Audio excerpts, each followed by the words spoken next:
স্থানীয় সংবাদ পড়ছি দেবব্রত মণ্ডল। প্রথমে বিশেষ খবর।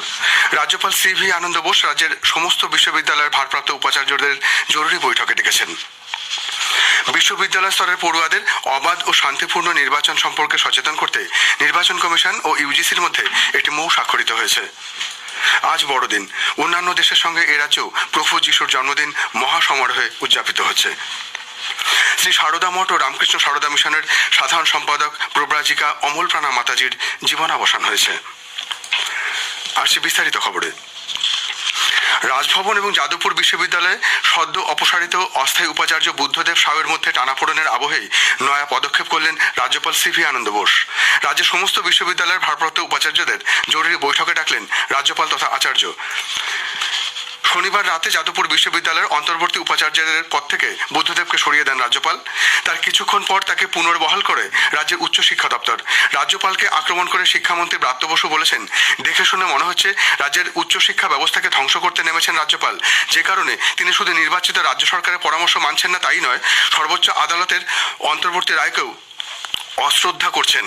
অন্যদিকে রবিবার রাজভবনের তরফে এক বিবৃতিতে বলা হয়েছে, রাজ্যপাল কোনোভাবেই চান না রাজনীতি নিয়ে বাংলার বিশ্ববিদ্যালয়ের শিক্ষা ব্যবস্থাকে কলুষিত করা হোক, কিন্তু সুপ্রিম কোর্টের রায় অমান্য করে বিশ্ববিদ্যালয়গুলির স্বাধিকার ভঙ্গ করতে চাইছে শিক্ষা দপ্তর। বিবৃতিতে উল্লেখ করা হয়েছে বুদ্ধদেব সাউয়ের প্রসঙ্গ। প্রাথমিক শিক্ষক নিয়োগের যোগ্যতা নির্ণায়ক টেট পরীক্ষা গতকাল নেওয়া হয় রাজ্যের 773টি কেন্দ্রে। প্রায় 3,09,000 চাকরি প্রার্থী পরীক্ষায় বসেন। উত্তর 24 পরগনা হাবড়া 1 নম্বর রেলগেট ভেঙে পড়ায় বিপাকে পড়েন টেট পরীক্ষার্থীরা। পূর্ব বর্ধমান জেলায় নির্বিঘ্নে টেট পরীক্ষা হলেও বর্ধমান শহরের একটি স্কুলে পরীক্ষা দিয়ে বেরোনোর সময় নিয়োগের দাবিতে পরীক্ষার্থীদের প্ল্যাকার্ড হাতে দেখা যায়। তারা অবিলম্বে নতুন নিয়োগের বিজ্ঞপ্তি প্রকাশের দাবি জানান। পরীক্ষার্থীরা জানান, এর আগের বার পাশ করার পর এবারেও 500 টাকা ফি দিয়ে পরীক্ষা দিতে হয়েছে। 2023-এর পরীক্ষার ফলাফল ঘোষণার পূর্বে আগের টেটগুলির নিয়োগের দাবি জানিয়েছে পরীক্ষার্থীরা। টেটের প্রশ্নপত্র ফাঁসের অভিযোগ উঠলে পর্ষদের পক্ষ থেকে তা খারিজ করে দেওয়া হয়েছে। টেট চলাকালীন সামাজিক মাধ্যমে একটি প্রশ্নপত্র ভাইরাল হয় বলে অভিযোগ ওঠে। পরীক্ষা শেষ হতেই দেখা যায় সামাজিক মাধ্যমে ছড়িয়ে পড়া প্রশ্ন আর আসল প্রশ্ন হুবহু এক। যদিও অভিযোগ ভিত্তিহীন বলে উড়িয়ে দিয়েছে প্রাথমিক শিক্ষা সংসদের চেয়ারম্যান। ডিআই অবশ্য জানিয়েছেন, অভিযোগ পেলে তদন্ত হবে। অন্যদিকে বিরোধী দলনেতা শুভেন্দু অধিকারী দাবি করেন, টেটের প্রশ্ন বিক্রি করা হয়েছে, এজন্য তৃণমূল কংগ্রেস সরকারই সম্পূর্ণভাবে দায়ী বলেও তিনি অভিযোগ করেন। টেটের প্রশ্ন বিক্রি হয়েছে, ফোন করে বিক্রি হয়েছে এবং তৃণমূল কংগ্রেসের নেতাদের আত্মীয় স্বজনদের মোবাইল অ্যালাউ করা হয়েছে। পুলিশ টাকা নিয়ে করেছে। এটাতে কেউ চাকরি পাবে না। 1000 টাকা করে পশ্চিম বাংলার বেকার যুবক যুবতীদের ধ্বংস করলো। 17 সালে টেটের রেজাল্টের নিয়োগ হয়নি, 22-এর টেটের নিয়োগ হয়নি। এবারে শুধুমাত্র লোকসভা নির্বাচনের আগে টাকা তোলা আর চাকরি দেওয়ার একটা ললিপপ ধরানোর জন্য পশ্চিম বাংলার বেকার যুবক যুবতীদের কষ্টার্জিত মিনিমাম 1000 টাকা করে নষ্ট করলো এই মমতা সরকার। সিপিআইএম কেন্দ্রীয় কমিটির সদস্য সুজন চক্রবর্তী অভিযোগ করেছেন, তৃণমূল কংগ্রেস সরকার এর আগেও কোনো নিয়োগ পরীক্ষা স্বচ্ছভাবে নিতে পারেনি। 2022 এবং তার আগে যে টেট পরীক্ষা নেওয়া হয় সেগুলি থেকে আদৌ কবে নিয়োগ হবে সে প্রশ্নও তোলেন তিনি। এই সরকার একটা কোনো পরীক্ষা আজ পর্যন্ত নিতে পারলো না যেটা স্বচ্ছতার সাথে নেওয়া গেল। 22 এখনো পর্যন্ত ইন্টারভিউ হলো না। 23শে ডিসেম্বর আবার পরীক্ষা হচ্ছে। এটা কি লোক দেখানোর জন্য? ভোট এসে গেছে, একটা পরীক্ষা নিলাম, তারপরে নিয়োগ করবো না? 14টা পড়ে আছে, 17 পড়ে আছে, 22-এ নিয়োগের গল্পই এখনো শুরু হয়নি। 23 আবার ইতিমধ্যে সামনে ভোট। কার্যত আমাদের যুব সমাজকে প্রতারিত করা হচ্ছে বলে আমি মনে করি। আমরা চাই প্রত্যেক বছরের স্বচ্ছতার সাথে নিয়োগ, সেই পূর্বাবস্থায় ফেরার মতন যোগ্যতা এই সরকার দেখাক। পরীক্ষার্থীরা প্রশ্নপত্র ফাঁসের অভিযোগ নিয়ে ক্ষোভ প্রকাশ করেছেন। তারা বিষয়টি নিয়ে তদন্ত এবং ফের পরীক্ষা নেওয়ার দাবি জানানোর পাশাপাশি এ ব্যাপারে হাইকোর্টের দ্বারস্থ হবেন বলেও জানিয়েছেন। বিশ্ববিদ্যালয় স্তরে পড়ুয়াদের অবাধ ও শান্তিপূর্ণ নির্বাচন সম্পর্কে সচেতন করার লক্ষ্য নিয়ে নির্বাচন কমিশন এবং ইউজিসির মধ্যে সম্প্রতি একটি মৌ স্বাক্ষরিত হয়েছে। ইউজিসির পক্ষ থেকে বিজ্ঞপ্তিতে জানানো হয়েছে, সব সরকারি বেসরকারি বিশ্ববিদ্যালয়ের উপাচার্যদের নির্বাচনী বিধি ও নির্বাচনী সাক্ষরতা সম্পর্কিত পাঠ্যক্রম চালু করার সুপারিশ করা হয়েছে। পাশাপাশি ভোটাধিকার প্রয়োগ বিষয়ে তাদের ওয়াকিবহাল করার উপরেও গুরুত্ব দেওয়া হয়েছে। খবর শুনছেন আকাশবাণী কলকাতা কেন্দ্র থেকে। আজ বড়দিন। A day or two ago, I thought I'd take a ride, and soon Miss Fanny Bride was seated by my side. The horse was lean and lank, misfortune seemed his lot. He drifted back and we got upside. Jingle bells, jingle all the way. Oh, what fun it is to ride in a one-horse open sleigh. Jingle bells, jingle all the way.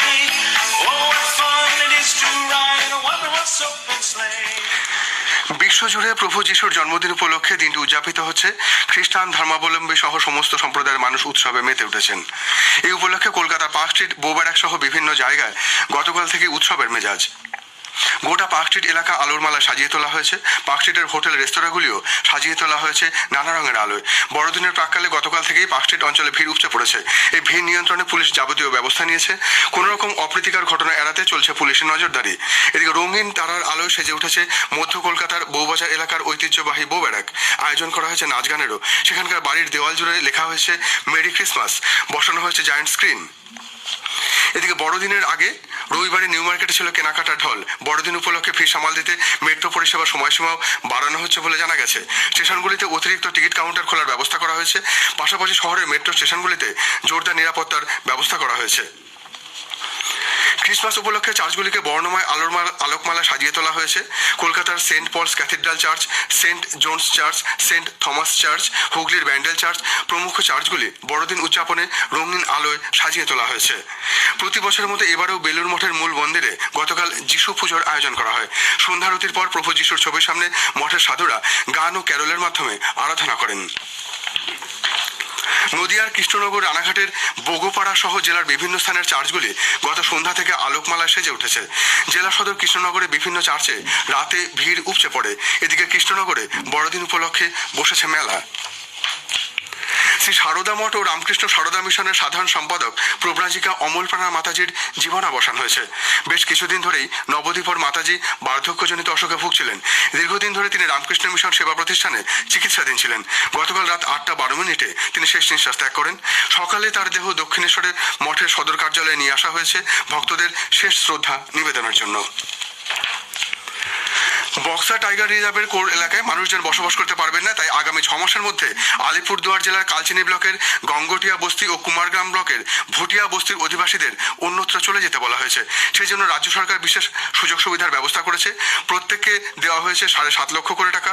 মুখ্যমন্ত্রী মমতা ব্যানার্জি এই মাসের 10 তারিখে আলিপুরদুয়ারের প্রশাসনিক সভা থেকে ঘোষণা করেছিলেন এই দুই বস্তির অধিবাসীদের জন্য আর্থিক প্যাকেজ দেওয়া হবে।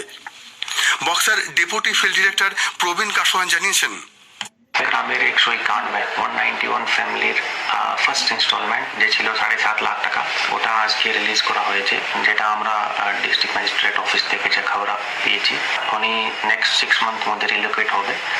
এটা ওনাদেরই মানে অনেক পুরানো ডিমান্ড ছিল কি যেহেতু নদী নিয়ে খুব ডিজাস্টার সিচুয়েশন ওখানে থাকে, 3-4 মাস তো উনি কোথায় যেতে পারছি না এবং ওখানে সুখ সুবিধার অভাব থাকে। মাননীয় মুখ্যমন্ত্রী এটা ডিক্লেয়ার করেছে স্টেজ থেকে। কলকাতা পুরসভার ডেপুটি মেয়র তথা বিধায়ক অতীন ঘোষের উদ্যোগে গতকাল উত্তর কলকাতার কাশীপুর রোডে শিশুদের স্বাস্থ্য পরীক্ষার আয়োজন করা হয়। 6 মাস থেকে 10 বছর বয়সী 300টি শিশুর স্বাস্থ্য পরীক্ষা করা হয়। ও স্বাস্থ্য শিবিরের প্রধান অতিথি হিসেবে উপস্থিত ছিলেন রাজ্যের পুর ও নগর উন্নয়ন মন্ত্রী তথা কলকাতা পুরসভার মেয়র ফিরহাদ হাকিম। এই ধরনের স্বাস্থ্য শিবিরের মাধ্যমে শিশুদের স্বাস্থ্য পরীক্ষা করে চিকিৎসার দিক নির্ণয় করা একটি গুরুত্বপূর্ণ কাজ বলে তিনি মন্তব্য করেন। কুলতলির পর সুন্দরবনের লোকালে আবারও বাঘের আতঙ্কে দিন কাটাচ্ছে গ্রামবাসীরা। পাথর প্রতিমার শ্রীধরনগর গ্রাম পঞ্চায়েতের উপেন্দ্রনগরে বাঘের পায়ের ছাপ দেখা গেছে। শোনা গেছে বাঘের গর্জন। পাশের ঠাকুরাইন নদীর চর ধান জমিতে বাঘের পায়ের ছাপ দেখার পর বাসিন্দারা কার্যত গৃহবন্দী হয়ে পড়েছেন। ইতিমধ্যে বন দপ্তরকে খবর দেওয়া হয়েছে। বন দপ্তরের রামগঙ্গা রেঞ্জের কর্মীরা পাশের ধনচির জঙ্গলটি নাইলনের জাল দিয়ে ঘিরে ফেলার কাজ শুরু করেছে। গ্রামবাসীরা লাঠি সোটা নিয়ে রাত পাহারা দিচ্ছে। নদীর চরেও জ্বালানো হয় মশাল ও টায়ার। শেষ করার আগে বিশেষ খবর আর একবার।